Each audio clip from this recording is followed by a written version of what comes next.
دوستان عزیز همراه دکتر هستیم نزد بحر کسپی.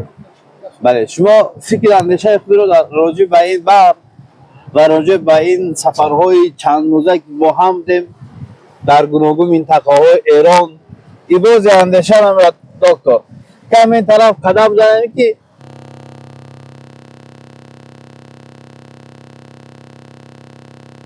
زیبای بحر نمایان شود.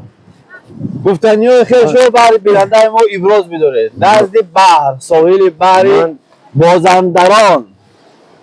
من غفارов موسی خان دکتر امراض داخله زیاده از 50 سال تجربه کاری دارم.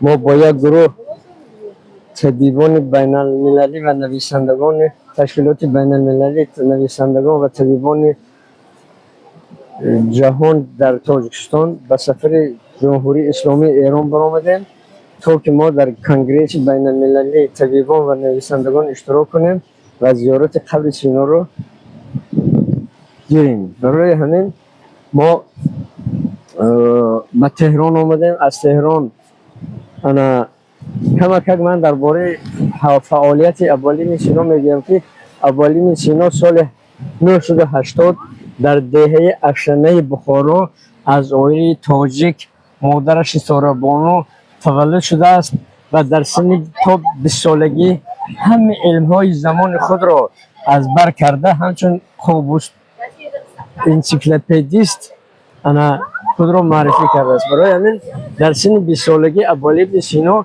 امیر بخارا را طبابت میکند. در همین جوانی همه قدر طبیبا طبابت کردن نمیتوانند. ابوالعلی سینا جوان آمده امیر بخارا را طبابت میکند. بعد امیر ابوالعلی سینا میگه که به عوض این خدمت تو من چی تیم تو برای تو.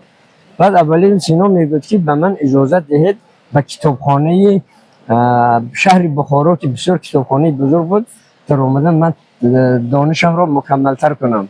انا ما جوانا بعضی وقت یک کس اگر خدمت کنه میگه که من به خانه یا ماشین دیگر انا ابوالعلی سینا یگان چی طلب نکرد یگان چی طلب نکرد فقط کتابخانه را وای کرد که حالی به همین مضمون من همین گفتنی هستم که در تاجیکستان کتابخانه ملی هر یک ناحیه هر یک شهر کتابخانه است.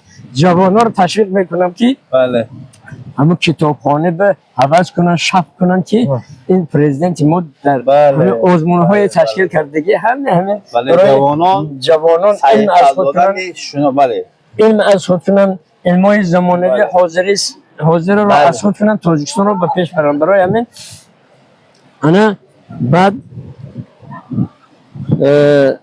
ما به همدان رفتیم. در همدان در همدان مقبره سینا هست. در همدان استاد بحث‌های دیگر رو با نشست بعدی میگذاریم. در اینجا نظریه شما برای ما برای بحر بازندران بهت مهمه. تشکر که نظریه خود ابراز داشته برای ما نزد بحر هستیم. من فکرم خیلی احساسات گوارای خوب سیاحتی استاد داره وقتون استفاده میکنه. درست؟ با ما را پیگیری کنید دوام از محصولات دیگر. دوستان سلامت باشید.